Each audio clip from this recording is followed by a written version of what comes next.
All right. It is Thursday, 7 p.m., and we are live again for another RDU Buzz episode. This week, we're going to be talking about the possibility of a Major League Baseball team coming to Raleigh. The fair kicks off this week, so we're going to be diving into that and then some other local news for the area. So super excited about the episode for tonight. Just like last week, if you are joining, make sure to put in the comments where you're joining from. It was really interesting last week to see we had folks joining from local folks. We had folks joining from out of state. We had folks joining from out of the country as well. So that was really, really cool. And if you have questions as we're going through this stuff, put them in the comments. That's one of the purposes of this is for us to have a chance to engage with you. I think I can take this off now that I know the sound is working. I hate wearing that thing. But yeah, this is a chance for us to engage with you all and answer questions along the way. So if you got questions, make sure to drop them in the comments below so we can dig into that. But kicking it right off, so I'm going to share this story that came up that I saw. It's about a week ago about Major League Baseball potentially coming to the Triangle. So this was really interesting. So that, there's been rumors about Major League Baseball coming to North Carolina for a while. Especially like the Charlotte area, and even in Raleigh, you see some like grassroots level promotion for a Major League Baseball team coming into the Triangle. But this is the first time I've seen someone behind it who could potentially make that happen. So this article is about how the Carolina Hurricanes owner is part of a team that is pushing to get Major League Baseball here in Raleigh, which I think is really cool. So a couple of things this article pointed out. One is that the Carolina Hurricanes, and I did not know this, the Carolina Hurricanes rank as number 2 for NHL attendance, so National Hockey League attendance, which is really cool. All Next Level said, "Good evening, Zach and Cindy." Good evening. Thanks for joining. So, yeah, number 2 in attendance for NHL. That blew my mind. I mean that's incredible. But I think that shows you what kind of fan base is potentially here in the Triangle that could be available for a Major League Baseball team. And so not only do we have the second highest attendance for a National Hockey League team, but we're also one of the fastest growing metros in the area. So that's another thing that helps promote that. And in fact, this article even says that I believe North Carolina is the largest state in the country that does not have a Major League Baseball team. So obviously, in North Carolina, you really only have 2 places where I think a team like this would fit. You have Charlotte, and then you have the Raleigh area. So obviously, I would love for that to end up in Raleigh. I'm not a major baseball fan, but the fact that a Major League Baseball team could come here just sounds like a lot of fun. One of my first thoughts, actually, and it was interesting. I was doing a little research today. There's a website called MLB Raleigh. I'm not sure how long this organization's been around, but they wrote this article in 2018. If Raleigh gets a Major League Baseball team, what happens to the Durham Bulls? I think that's a legitimate question. Obviously, I don't know the answer to this. You can go read this article on your own time, but it's essentially talking about how if a Major League Baseball team comes here, the thought is, according to the article, that the Durham Bulls would be fine. And I think I agree with that, right? The Durham Bulls, they really have they're like an institution in Durham. And so I don't think having a team like that would really impact the Durham Bulls, right? I don't think having a Major League Baseball team would have too much of an impact there. But in general, when I think of like, a city that's made it, so to speak, I think of, a city that has a um, an NFL team or an NBA team or a major league baseball team. And so not that Raleigh hasn't made it. I'm not trying to say that, but I think, that would be a really big step. Next Level said that would be fantastic, but where? It's a good question. That's a legitimate question. I know down on the southern side of Raleigh for a while they were going to potentially develop and put a soccer stadium down there. So not 100% sure what that status is now. But yeah, I mean that's a legitimate question. Where would it go? I think those are things that obviously they would have to get figured out. And that's kind of the beauty of having someone like the owner of the Carolina Hurricanes involved, because at that point you've got someone who's got a lot of money, who's with a lot of people who have a lot of money, and they can actually get stuff moving. But yeah, I mean, I think it'd be really cool. Um, let's see, got some comments here. I can scroll over. Emily said, "There's so much good baseball in the Triangle. I feel like it's just begging for an MLB team." I agree, Emily, and thanks for joining. By the way, I love it. I love it.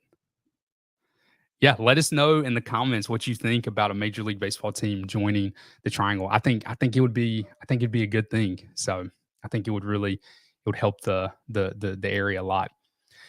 So next article we're going to talk about. So it was a study that was done by neighbor.com, naming the most neighborly cities in the country. I thought it was really interesting. And Raleigh was labeled as one of the most neighborly cities in the country. It was actually number 9 on the list. So in 2001, I believe it was 11th. In or sorry, 2021, it was 11th. 2022, Raleigh was 6th. And then this year, they were 9th. So, what does it mean to be a neighborly city? This is what they're basing it on: charitable donations, volunteer work, and low crime rates. Actually, it's pretty good. I think it's a pretty good definition of what a neighborly area is. But yeah, Raleigh's number 9. It's beat out by you got some Midwestern cities up here. You got some other places that kind of surprise me, but all in all, a question that we get about the area is, does it have the I guess the southern charm, I guess, for lack of a better term. Is it still kind of this area where people are friendly to each other? And it is. I think if you talk to some locals, there's probably a feeling that this area has changed, maybe away from that. Um, but I think in general, Raleigh is still one of those cities that it's just a very friendly area. And I've grown up in North Carolina my whole life, and um, so I'm just kind of accustomed to it, But we have a lot of folks that we work with who move into the area. They move from other parts of the country, and they come here. And one of the things they always say is the people here are so friendly. I think that's true for the most part. When I'm driving through my neighborhood, people wave at me. I wave at them. When you're walking down, the side of the road, or I, wherever it may be, like, people acknowledge you, which I know is not necessarily the case in other parts of the country, but it's just kind of a common thing here. Um, if you get a flat tire, there's a decent chance someone pulls off the road to help you. Definitely not what, like, I grew up in a really small town, and if you were pulled off on the side of the road, someone would definitely stop. It's not necessarily that way here, but there's still this, like, connection here, that I think makes it a neighborly area. Um, but yeah, I thought this study was pretty fascinating. So number 16 on the list is actually um, another North Carolina city. It was actually the only other North Carolina city on here, is Winston-Salem. So it's kind of surprised me that Winston-Salem was on there. But I mean, in general, I think this area is a very friendly area. People are very giving of their time, giving of their money. just very friendly in general. So yeah, let me know your thoughts on that. I'd love to know, especially the locals out there. I'd love to know what you think about Raleigh being neighborly, because you probably, especially if you've been here a really long time, you probably remember Raleigh when it was much smaller, felt like a smaller town than it is today when it's, growing in such a significant way. So in other news, the NC State, North Carolina State Fair started today. I'm going to pull this up because the I just love fair food.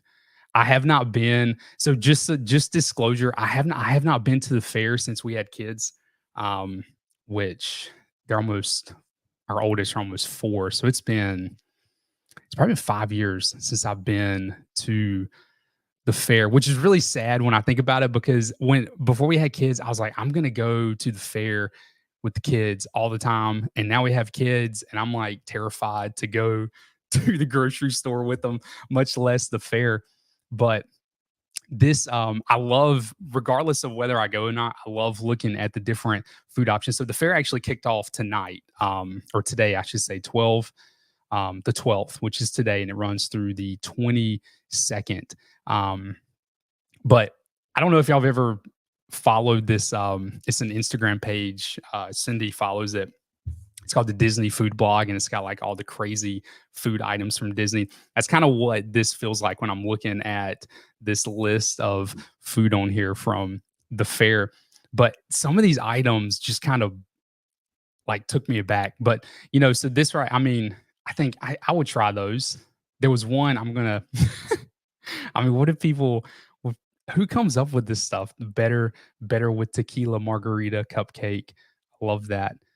This one was the one. If Cindy and I end up at the fair this year, this is the one that I will be absolutely eating.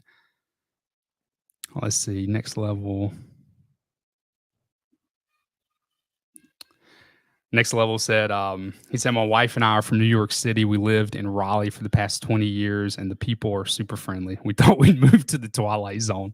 I love it. I love it. Yeah, I mean, and that's honestly, that's the feedback we get is people are super friendly here. And I think it's hard when you've grown up in an area like, and you've been there your entire life, like myself, to really kind of understand the specialness of it, so that's cool. That's cool. I'm glad you said that. Thanks for saying that. Um, but yeah, there was one on here.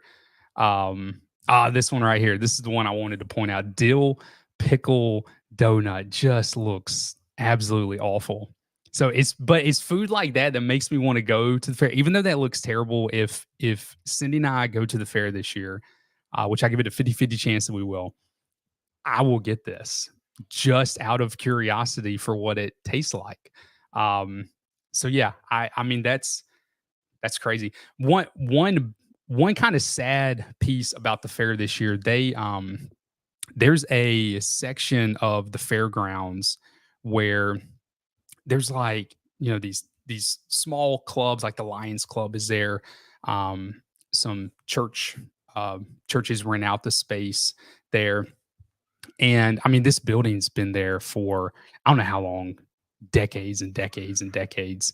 And they're tearing down that building. I mean, there's some staples there. I know when we used to go to the fair on an annual basis, we would go, and there was this little Methodist church there, and they would serve these country ham biscuits. They're like $1.50, which at the fair, I mean, that was nothing compared to all the prices of these other foods that were crazy expensive. And I would always start there. But that little strip of shops, they're tearing that down after this year. And it's really, honestly, I mean, it's, I know things change over time, but that's one of those changes that is just, I don't know, it's just kind of sad. But in general, if you've never been to the fair, if you are new to North Carolina, it's definitely worth going. I mean, it is the state fair. It's the ninth, I believe, the ninth largest state fair in the country. I mean, it's a really big deal here. So definitely, it's definitely worth checking out if you're new to the area, or if you're moving to the area. And I would add it to the list for next year. It's definitely a really cool place to check out. So All right. Next up, I thought this was really neat. We get a ton of questions about schools, right? That's one of the major questions that we get, which makes sense. Folks moving into the area, schools are a really big deal. You want to move to an area where, your kids are going to have an education that's good, and so this niche.com released the top public schools in the country. So not just in the state, but in the country. And a North Carolina school located here in Durham was actually number 2 on that list for the country for public schools. Now, I will say this is a very unique school. So if you're new to North Carolina, you may not even know this place exists. Um, they have their main campus, or at least their longest standing campus, is here in Durham. I believe they opened up another campus in Morganton, North Carolina recently. But North Carolina School of Science and Math. So it is a school for 11th grade and 12th grade. You have to be accepted into it. There's pretty stringent guidelines to get into the school. Um, you look at their. This is according to this website. I don't know how accurate it is, but you kind of see like their average ACT, SAT scores. So it's not an easy school to get into, but it's a 2-year school, and it is. I've known some people that have attended the school, but not very many. One of the benefits of going to this school, and again, you have to be a resident of North Carolina to get accepted here. One of the benefits is you get free tuition to any North Carolina public college, and I believe you get guaranteed admission as well. So that's one of the benefits of this school, for kids that are just they're just at that level. But it was named the number 2 public school in the country. I believe last year it was actually number 1. And this year it fell to number 2. Not that there's a huge difference between first and second when it comes to public schools, but I thought that was pretty interesting. And a lot of people probably have absolutely no idea this school even exists. But if that's something that you think would be a good fit for your family, again, it's 11th grade, it's 12th grade, and that's it. So I think the application process starts obviously sometime before that in high school. But yeah, located right here in Durham. You drive by, I call it like the Hogwarts of Durham. Yeah, it's really fascinating. So, all right, next up, Epic Games. So this is, for those of you who aren't too familiar with video games, Epic Games is one of the really the most famous game makers in the country, in the world. They created Fortnite, which is one of the most well-known games out there, and they're headquartered here in Cary, which is really cool. That Cary has a company like Epic Games that doesn't just have an office there, but is actually headquartered in Cary. And they had a layoff of about 800 employees. And the reason I'm bringing this up is obviously that impacts this area, right? I believe 100 and some of those layoffs impacted our area. But in relation to that, Epic Games has a huge footprint in Cary. So they bought Cary Town Center Mall, which is, this photo. Let me pull this photo up here so y'all can see it. Yeah, so they bought Epic Town, or Cary Town Center Mall right there. So it's an 87-acre site, and basically their goal was to take this area and to build just a massive office space out of it. As far as I know, that plan is still on.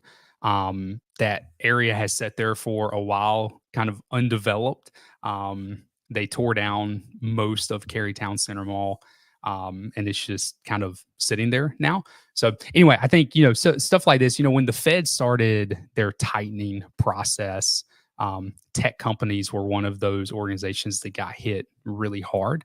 I think this is a fallout of that, even though it's later than, if you probably remember the layoffs from Facebook and some of the other big tech companies. But I think this is kind of part of that, right? and it just happens to be in an area where we live in Cary. And so, yeah, I mean, I think hopefully this does not impact the building of their new headquarters. I don't think there's any indication that it does, but I think it's newsworthy just because I mean, they have a large presence here. They're headquartered here in Cary. So last article, this one's really fascinating. So um, let me pull it up here. So this is about home buying stress. And those of you who have bought a house, and I would love to get y'all's thoughts on this. But those of you who have bought a house can probably resonate with some of this. So Redfin did a study on what is more stressful, buying a house or you fill in the blank. They did dating, planning a wedding, potty training a child, getting a divorce, buying a car, finding a new job, and getting into college. So it's really fascinating. Divorce and finding a new job were the only ones on this list that were more stressful than buying a home.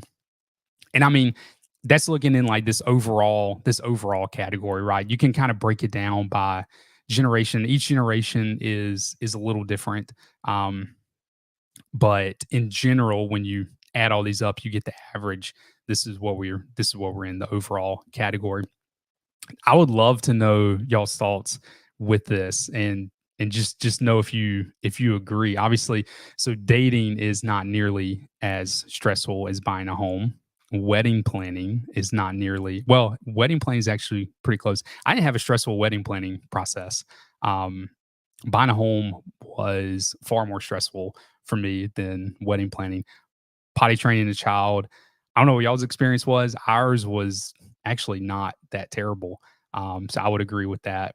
Getting a divorce, I mean that makes sense to me, right? That it would be more stressful than buying a home. Buying a car, I feel like you just kind of show up and they just give you a loan for that.